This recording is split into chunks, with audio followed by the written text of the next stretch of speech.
Morning friends. हवे आज आप मित्रों लास्ट लेक्चर में ईएमएफ सीरीज विषे भण्या था अने तेना उपरथी कई माहिती प्राप्त थाय छे। हवे एना आधारित आ ईएमएफ सीरीज ने आपणे एना रिडक्शन करतानी प्रबलता अने ऑक्सिडेशन करतानी प्रबलताने आधारे एने एक शॉर्ट ट्रीक रीते गोठवेली छे अने जेना आधारित आपणे घणा बधा एवा प्रश्नों सॉल्व करी शकीए। तो खास मित्रों अहींया आ जे सीरीज जे छे एने आपणे फ्लोरीन थी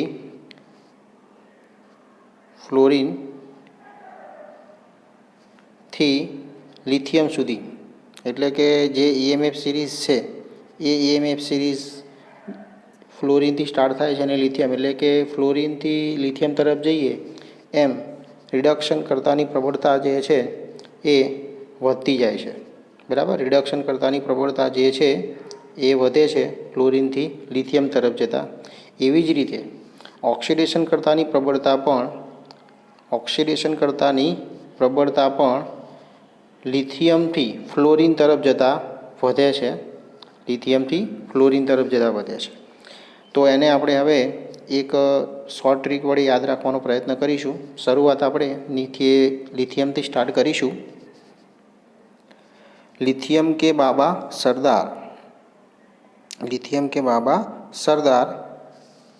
लिथियम एटले लिथियम के एटले के पोटेशियम, बाबा एटले के बेरियम अने सरदार एटले के स्ट्रोन्सियम।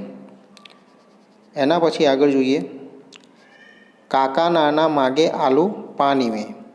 काका नाना मागे आलू पानी में। काका एटले के Ca, नाना एटले के Na, मागे एटले के Mg, आलू एल्युमिनियम, पानी एटले के H2O।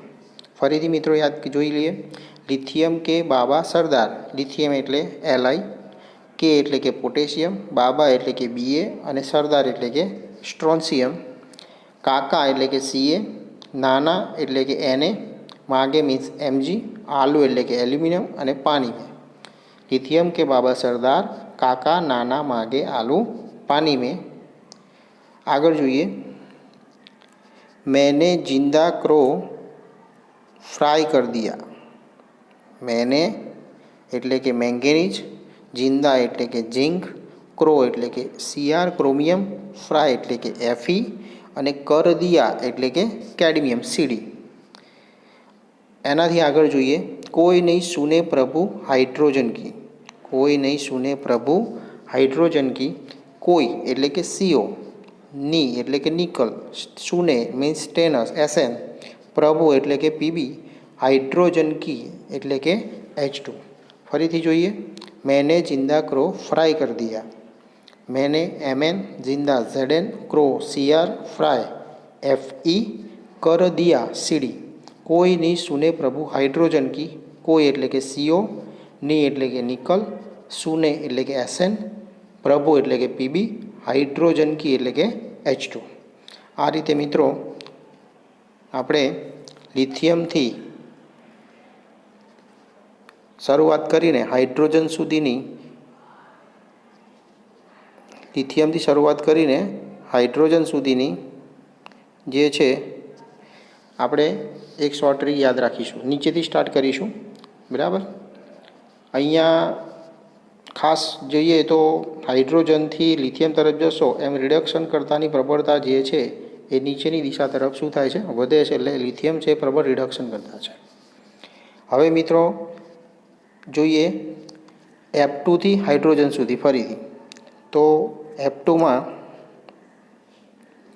अहींयाथी याद राखीशुं आपणे फिर से आंटी ने कल ऑक्सीजन को पीटा बार बार। फिर से आंटी ने कल ऑक्सीजन को पीटा बार बार। फिर से एटले के F2, आंटी ने Au, कल एटले के Cl2, ऑक्सीजन को एटले के O2, पीटा एटले के प्लेटिनम अने बार बार Br एटले के ब्रोमीन। अने एना पछी आगळ जोईए मर्क्यूरी सिल्वर को इंडियन कुत्ता कहा। मर्क्यूरी सिल्वर को इंडियन कुत्ता कहा। મર્ક્યુરી એટલે કે Hg, Ag સિલ્વર, ઇન્ડિયન એટલે કે I2 અને કુત્તા કહા એટલે કે Cu. બરાબર. તો આ રીતે મિત્રો જે આપણે હેતુલક્ષી પ્રશ્નોમાં જે જરૂરિયાત છે બધા જ વિદ્યુત ધ્રુવોનો અહીંયા સમાવેશ મોટાભાગે થઈ ગયો છે અને એના આધારે આપણે એને યાદ રાખવાનો પ્રયત્ન કરીએ છીએ. ખાસ EMF સિરીઝ આધારિત ઘણા એવા બાબત પ્રશ્નો છે કે જે પૂછાઈ શકે છે, જેને આપણે EMF સિરીઝના ઉપયોગિતામાં થોડાક પ્રશ્નોની આપણે ચર્ચા કરી હતી. એના આધારે હવે બીજા આવા પ્રશ્નોની ચર્ચા કરીએ. EMF સિરીઝ આધારિત એક્ઝામ્પલ કેવા પ્રશ્નો પૂછાય છે?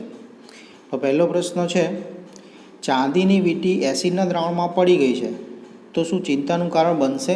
શા માટે? તો હવે EMF સિરીઝ પ્રમાણે આપણે જોઈએ તો જે ચાંદી છે એટલે કે Ag, ચાંદી જે છે એટલે કે Ag એનો રિડક્શન પોટેન્શિયલ, બરાબર, અહીંયા તમે જોઈ શકો છો કે Ag આ છે Ag, બરાબર, અને જે એસિડના દ્રાવણમાં પડી ગઈ છે, એસિડ એટલે કે H પ્લસ એટલે કે હાઇડ્રોજન, બરાબર. તો Ag જે છે એ EMF સિરીઝમાં ઉપર આવે છે અને H2 જે છે એ Agની નીચે આવે છે. એનો મતલબ એવો થાય છે કે Agનું રિડક્શન પોટેન્શિયલ મૂલ્ય વધારે છે કોના કરતાં? હાઇડ્રોજન કરતાં, એટલે કે એસિડના દ્રાવણ કરતાં. પરિણામે મિત્રો આમાં આપણે જોઈ શકીએ છીએ કે રિડક્શન પોટેન્શિયલ Agનો 0.80 વોલ્ટ છે અને હાઇડ્રોજનનો 0.0 સ્વીકારેલો છે. માટે Agનું રિડક્શન પોટેન્શિયલ H પ્લસ કરતાં વધારે છે. માટે Agનો રિડક્શન પોટેન્શિયલ જે છે H પ્લસ કરતાં વધારે છે. આથી Ag એ શેના તરીકે વર્તે છે? કેથોડ તરીકે વર્તે છે. પરિણામે તેનું રિડક્શન થાય છે. શું થાય છે? રિડક્શન. હવે રિડક્શન થાય તો કઈ પ્રક્રિયા શક્ય બને? Ag પ્લસ ઇલેક્ટ્રોન Ag, એટલે કે Ag એક ઇલેક્ટ્રોન મેળવ્યો. પણ આ પ્રક્રિયા અહીં શક્ય નથી. કેમ? કારણ કે અહીં Ag એ વિદ્યુત રાસાયણિક શ્રેણીમાં ક્યાં છે? H2ની ઉપર છે, બરાબર. EMF સિરીઝ પ્રમાણે ધાતુના સળિયાની શ્રેણીમાં તેની ઉપર રહેલા ધાતુના ક્ષારના દ્રાવણમાં મૂકવો પડે તો જે રાસાયણિક પ્રક્રિયા શક્ય બને. પણ અહીંયા તો હવે ધાતુનો સળિયો જે છે Ag છે અને એ જે છે EMF શ્રેણીમાં જે છે એ ઉપર છે. ખરેખર ક્યાં હોવો જોઈએ? ધાતુના ક્ષારના દ્રાવણની નીચેની સાઈડ હોવું જોઈએ તો એ રાસાયણિક પ્રક્રિયા શક્ય બને. માટે અહીંયા આપણે એવું કહી શકીએ કે અહીં રાસાયણિક પ્રક્રિયા થશે નહીં અને ચિંતાનું કારણ બનશે નહીં, કારણ કે Ag જે છે એનું ઓક્સિડેશન થતું નથી, એટલે ચાંદી ખવાશે નહીં. માટે આપણે Ag જે છે એને એ ચાંદીની વીંટી એસિડના દ્રાવણમાં પડી ગઈ છે એ માટે ચિંતાનું કારણ બનશે નહીં. બીજો પ્રશ્ન જોઈએ મિત્રો, એલ્યુમિનિયમની ડોલમાં મૂળથૂથનું દ્રાવણ ભરી શકાશે? શા માટે? તો અહીંયા આપણને ખબર છે કે EMF સિરીઝમાં કોપરની નીચે એલ્યુમિનિયમ આવે છે. કોની નીચે આવે છે? કોપરની નીચે. જોઈ શકીએ આપણે આ જે છે એ એલ્યુમિનિયમ છે અને અહીંયા કોપર આવે છે. તો કોપરની નીચે એલ્યુમિનિયમ આવે છે. એનો મતલબ એવો થાય કોપર શેના તરીકે વર્તશે? કેથોડ તરીકે. અને એલ્યુમિનિયમ શેના તરીકે વર્તે છે? એનોડ તરીકે. તો એના ઉપરથી આપણે સમજીએ કે EMF શ્રેણીમાં કોપરની નીચે જે છે એ એલ્યુમિનિયમ આવે છે. એલ્યુમિનિયમ એનોડ તરીકે અને CuSO4માં Cu+2નું શું થાય છે? રિડક્શન. એટલે એલ્યુમિનિયમનું ઓક્સિડેશન થવાથી જે આપણે એલ્યુમિનિયમની ડોલ લઈશું એમાં CuSO4નું દ્રાવણ ભરીશું તો એલ્યુમિનિયમનું ઓક્સિડેશન થશે, એટલે કે એ ઓક્સિડેશન થવાથી ડોલ શું થઈ જાય છે? ખવાઈ જાય છે. માટે CuSO4નું દ્રાવણ ભરી શકાશે નહીં. મિત્રો આવા પ્રકારના પ્રશ્નો જે છે એમાં ખાસ તમારે આ સક્રિય EMF સિરીઝની જરૂર પડશે અને એના આધારે તમે એ પ્રશ્નો સોલ્વ કરી શકશો. ચલો એના આધારે બીજો એક પ્રશ્ન જોઈએ. કરીનાની સોનાની વીંટી CuSO4ના દ્રાવણમાં પડી ગઈ છે તો તેને ચિંતા કરવાની જરૂર ખરી? શા માટે? તો હવે મિત્રો પહેલાં જોઈએ કે સોનાની વીંટી એટલે Au અને CuSO4ના દ્રાવણમાં તે પડી ગઈ છે, બરાબર. તો સોનું જે છે એટલે કે Au એ અહીંયા આવશે અને CuSO4ના દ્રાવણમાં પડી ગઈ છે એટલે Cu અહીંયા આવે છે. તો CuSO4નું દ્રાવણ અને ધાતુનો સળિયો, બરાબર. હવે મેં હમણાં કીધું EMF સિરીઝ પ્રમાણે જે ધાતુનો સળિયો છે એ ક્ષારના દ્રાવણની નીચે હોવો જોઈએ. મીન્સ અહીંયા હોય તો ચાલે, બરાબર, પણ આ ઉપરની સાઈડ છે, બરાબર, એટલે એ રાસાયણિક પ્રક્રિયા થશે નહીં. હંમેશા જે ધાતુનો સળિયો ડૂબાડેલો હોય અથવા તો જે વિદ્યુતઋ તરીકે વર્તતો હોય એ હંમેશા એના ધાતુના ક્ષારના દ્રાવણની નીચેની સાઈડ હોય, તો જ એનું રિડક્શન થાય, બરાબર, અને CuSO4ના ધાતુના ક્ષારના દ્રાવણનું રિડક્શન થાય અને એનું ઓક્સિડેશન થાય. પણ અહીંયા મિત્રો આ રાસાયણિક પ્રક્રિયા થશે નહીં, કારણ કે અહીંયા જે સોનાની વીંટી છે એ સોનાની વીંટી જે છે CuSO4ના દ્રાવણની એ ઉપર આવે છે EMF સિરીઝમાં, માટે અહીંયા રાસાયણિક પ્રક્રિયા થશે નહીં.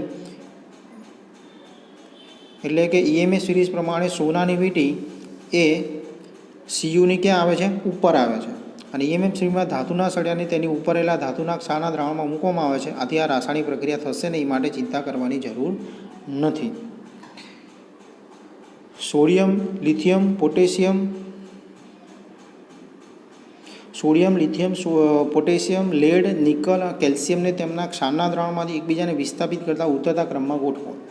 હવે આ મિત્રો આ વસ્તુ જે છે, આવા પ્રકારના પ્રશ્નોમાં તમારે એટલું ખ્યાલ રાખવાનું કે કોઈ પણ ધાતુ જે છે એ બીજી ધાતુનું વિસ્થાપન ક્યારે કરી શકે? તો એ જ્યારે ધાતુ એનોડ તરીકે વર્તી હોય તો એ બીજી ધાતુનું વિસ્થાપન કરીને એનું રિડક્શન કરી શકે અને એને ધાતુમાં નિક્ષેપણ પામી શકે.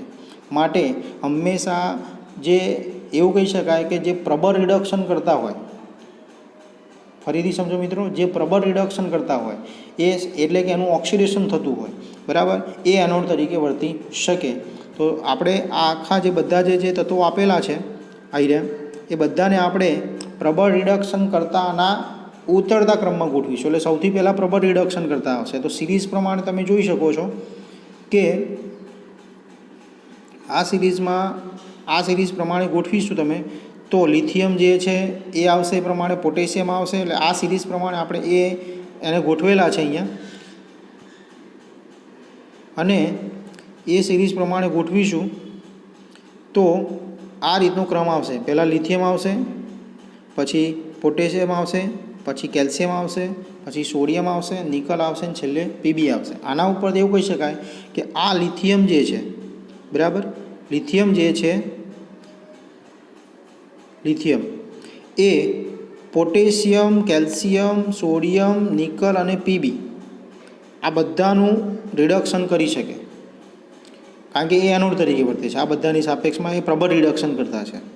એવી જ રીતે પોટેશિયમ છે એ કેલ્શિયમ, સોડિયમ, નિકલ અને પીબીનું રિડક્શન કરી શકશે, પણ લિથિયમનું રિડક્શન કરી શકશે નહીં, કારણ કે એની સાપેક્ષમાં એ નિર્બળ રિડક્શન કરતા છે, બરાબર. લિથિયમ એ પ્રબળ રિડક્શન કરતા છે. એટલે મિત્રો જ્યારે પણ આ પ્રકારનો પ્રશ્ન આવે ત્યારે તમારે એનો ઉતરતો ક્રમ કહે તો પ્રબળ રિડક્શન કરતાના ક્રમમાં ગોઠવી દેવાનો, અને જો એનો ચડતો ક્રમ કહે તો નિર્બળ રિડક્શન કરતાના ક્રમમાં ગોઠવવાનો. એટલે કે કોઈપણ ધાતુ એ બીજી ધાતુનું વિસ્થાપન ક્યારે કરી શકે? જ્યારે પોતાનું ઓક્સિડેશન કરતો હોય અને બીજાનું રિડક્શન કરતો હોય. હવે પોતાનું ઓક્સિડેશન કરતો હોય તો એ પ્રબળ રિડક્શન કરતા તરીકે વર્તે છે. આવો જ એક પ્રશ્ન મિત્રો અહીં નીચે બીજો આપેલો છે. સ્ટેનસ, મેગ્નેશિયમ, એલ્યુમિનિયમ, Cu અને Zn ને તેમના ક્ષારના દ્રાવણમાંથી એકબીજાના વિસ્થાપિત કરતા ઉતરતા ક્રમમાં ગોઠવો. તો આ EMF સિરીઝ પ્રમાણે એને ગોઠવો એટલે આ પ્રકારની સિરીઝ આવશે: Mg, Al, Zn, Sn અને Cu. તો સૌથી પહેલાં મેગ્નેશિયમ છે એ પ્રબળ રિડક્શન કરતા છે, તો એ એલ્યુમિનિયમનું વિસ્થાપન કરી શકશે, Znનું વિસ્થાપન કરી શકશે, સ્ટેનસનું વિસ્થાપન કરી શકશે અને કોપરનું વિસ્થાપન કરી શકશે. એવી જ રીતે એલ્યુમિનિયમ છે, એલ્યુમિનિયમ એ Zn, Sn અને Cuનું વિસ્થાપન કરી શકશે, પરંતુ Mgનું વિસ્થાપન કરી શકશે નહીં. Mgનું એ વિસ્થાપન કરી શકશે નહીં, કારણ કે એની સાપેક્ષમાં એ નિર્બળ રિડક્શન કરતા છે, બરાબર મિત્રો. તો આ જે છે EMF સિરીઝના આધારે આપણે આ પ્રકારના પ્રશ્નો જે છે એ પૂછી શકાય છે. હવે મિત્રો જે આપણે EMF સિરીઝના આધારે જે કોષ પોટેન્શિયલની વાત કરી હતી, તો આપણને બે કોઈપણ વિદ્યુતઋના રિડક્શન પોટેન્શિયલના મૂલ્યો આપેલા હોય, અને એ રિડક્શન પોટેન્શિયલના મૂલ્યોને આધારે આપણને કોણ કેથોડ છે અને કોણ એનોડ છે એની માહિતી મળે છે. તો આ રીતનો એક પ્રશ્ન પણ દાખલા તરીકે પૂછાઈ શકે કે 298 કેલ્વિન તાપમાને નીચે આપેલા પ્રમાણિત કોષના ઉપયોગથી બનતા કોષનું સાંકેતિક નિરૂપણ કર્યું અને કોષની કુલ પ્રક્રિયા લખો અને તેનો પ્રમાણિત પોટેન્શિયલ E0 સેલ ગણો. તમને અહીં આ રીતે બંનેના રિડક્શન પોટેન્શિયલના મૂલ્યો જે છે એ આપી દેવામાં આવે. ઘણી વખત એવું પણ બને કે બંનેના રિડક્શન પોટેન્શિયલની જગ્યાએ એકનું ઓક્સિડેશન પોટેન્શિયલનું મૂલ્ય આપ્યું હોય અને એકનું રિડક્શન આપેલું હોય. એવો પણ દાખલો જે છે આપણે આના પછી ભણીશું. પણ અહીંયા હાલ આપણને આ બંને પોટેન્શિયલના મૂલ્યો આપેલા છે. હવે તમે જોઈ શકો છો કે અહીં Zn+2/Zn એટલે કે ઝેન્કનું રિડક્શન પોટેન્શિયલનું મૂલ્ય -0.76 છે અને Agનું રિડક્શન એટલે કે Ag+/Ag છે એનું રિડક્શન પોટેન્શિયલનું મૂલ્ય 0.80 વોલ્ટ છે. તો બંનેમાં મિત્રો Agનું રિડક્શન પોટેન્શિયલનું મૂલ્ય વધારે છે. તો નિયમ પ્રમાણે આપણે જેનું રિડક્શન પોટેન્શિયલનું મૂલ્ય વધુ છે એ કેથોડ તરીકે વધશે. એટલે કે કોણ કેથોડ તરીકે વધશે? Ag. અને એનોડ તરીકે કોણ વધશે? Zn. હવે Zn જે છે એનોડ તરીકે વર્તે છે અને Ag જે છે એ કેથોડ તરીકે વર્તે છે. તો કોષનું સાંકેતિક નિરૂપણ કરવું હોય આપણે તો આપણે આ રીતે કોષનું સાંકેતિક નિરૂપણ કરી શકીએ. Zn સોલિડ, Zn જે છે એ એનોડ તરીકે વર્તે છે એટલે Znમાંથી Zn+2 બનાવવાનું અને કેથોડ તરીકે Ag+માંથી Ag બનાવવાનું. બંને વચ્ચે ક્ષાર સેતુથી એનું જોડાણ કરવાનું. કોનાથી જોડાણ કરવાનું? ક્ષાર સેતુથી. હવે આ થયું કોષનું સાંકેતિક નિરૂપણ. કોષનું સાંકેતિક નિરૂપણ પત્યા પછી એની કુલ પ્રક્રિયા લખવાની આવે. કુલ પ્રક્રિયા લખવા માટે તમારે કેથોડ અને એનોડની જરૂર પડે. તો કેથોડમાં અહીંયા Ag+માંથી Ag બને છે એટલે અહીંયા Ag+ ઇલેક્ટ્રોન Ag આ પ્રકારની પ્રક્રિયા શક્ય બનશે. Ag+2 ઇલેક્ટ્રોન Ag કઈ પ્રક્રિયા કહેવાશે? રિડક્શન. હવે અહીંયા Znનું ઓક્સિડેશન થાય છે તો Znનું ઓક્સિડેશન થાય તો 2 ઇલેક્ટ્રોન જે છે એ ગુમાવે છે તો Znમાંથી શું બનશે? Zn+2. એટલે આ પ્રકારની શક્ય બનશે અહીંયા Znમાંથી Zn+2 ઇલેક્ટ્રોન. આ પ્રક્રિયા કઈ કહેવાશે? તો ઓક્સિડેશન. હવે આ બંને પ્રક્રિયામાં તમે જોઈ શકો છો કે Agમાં તો એક જ ઇલેક્ટ્રોન આવશે. તો હવે આ સમીકરણ એટલે કે કેથોડવાળા સમીકરણને 2 વડે ગુણવું પડે.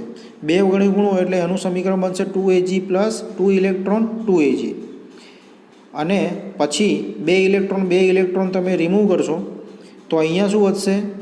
2Ag+ અને Zn. કઈ બાજુ? ડાબી બાજુ. અને જમણી બાજુ શું વધે છે? તો અહીંયા 2Ag વધે છે અને અહીંયા Zn+2 વધે છે. બરાબર. તો આ રીતે આખું પ્રક્રિયા સમીકરણ મળશે 2Ag+ Znમાંથી 2Ag + Zn. આ કોષની શું થઈ? કુલ પ્રક્રિયા થઈ.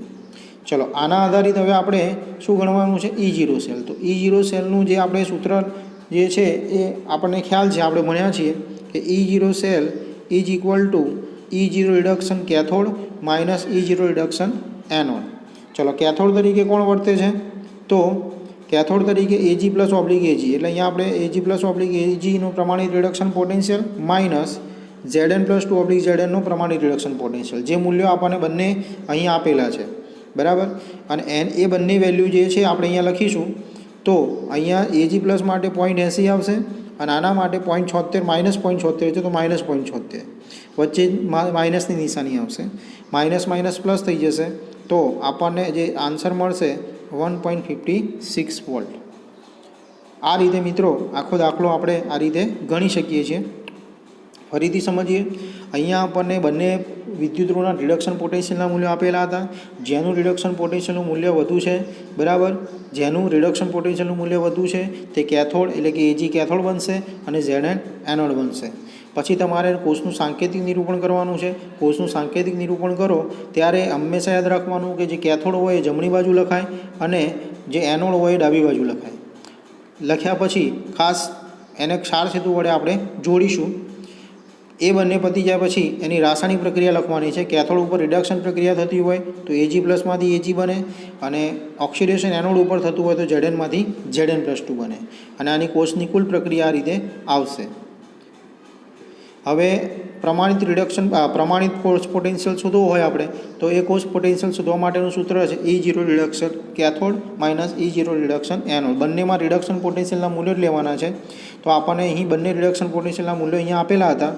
Zn+2 માંથી Zn એટલે કે અહીંયા -0.76 Zn+2 છે બરાબર, અને 0.80 જે છે Agનું છે. બંને વચ્ચે માઇનસ નહીં, હજી માઇનસ માઇનસ પ્લસ થઈ જશે એટલે આપણને આન્સર મળશે 1.56 વોલ્ટ. આવી જ રીતે મિત્રો બીજો એક દાખલો જોઈએ. અહીંયા આપણને આપેલું છે 298 કેલ્વિન તાપમાને નીચે આપેલા પ્રમાણિત અર્ધકોષના ઉપયોગથી બનતા કોષનું સાંકેતિક નિરૂપણ કરો અને કોષની કુલ પ્રક્રિયા લખી તેનો પ્રમાણિત કોષ પોટેન્શિયલ E0 સેલ શોધો. હવે અહીંયા તમે જોઈ શકો છો કે આપણને અહીંયા મેગ્નેશિયમનો જે પ્રમાણિત પોટેન્શિયલ આપેલું છે -2.37. હવે Mg+2/Mg એટલે રિડક્શન પોટેન્શિયલ કહેવાય. અને અહીંયા આપણને બીજો જે આપેલો છે એ CO/CO+2. એનો અર્થ એવો થયો કે CO જે છે 2 ઇલેક્ટ્રોન ગુમાવે છે અને CO+2 બને છે. એટલે આ જે પોટેન્શિયલ આપેલો છે એ આપણને ઓક્સિડેશન પોટેન્શિયલ આપેલો છે. તો એ ઓક્સિડેશન પોટેન્શિયલને આપણે રિડક્શન પોટેન્શિયલમાં કન્વર્ટ કરવો પડે બરાબર. તો અહીંયા આપણે CO+2/CO છે અને અહીંયા CO+2/COમાં કન્વર્ટ કરવા માટે આપણે જે ભણ્યા છે એ પ્રમાણે જે પોટેન્શિયલ જો રિડક્શન પોટેન્શિયલ ઓક્સિડેશન પોટેન્શિયલથી કેવો હોય છે સમાન પરંતુ વિરુદ્ધ દિશામાં, એટલે કે 0.28 હોય તો અહીંયા કેટલા થઈ જશે -0.28 બરાબર. એટલે ખાસ આ વસ્તુ આપણે સમજવાની. અહીંયા આ જે છે એનો રિડક્શન પોટેન્શિયલ જે છે આના કરતાં કેવો હશે વિરુદ્ધ હશે. હવે બંનેના રિડક્શન પોટેન્શિયલ મળી ગયા એ પ્રમાણે હવે જેનો રિડક્શન પોટેન્શિયલ મૂલ્ય વધુ તો -2.37 વધારે કે -0.28 તો -0.28 એ મૂલ્ય વધારે કહેવાય. તો એટલા માટે CO જે છે એનો રિડક્શન પોટેન્શિયલનું મૂલ્ય વધુ હોવાથી તે કેથોડ તરીકે વર્તે છે અને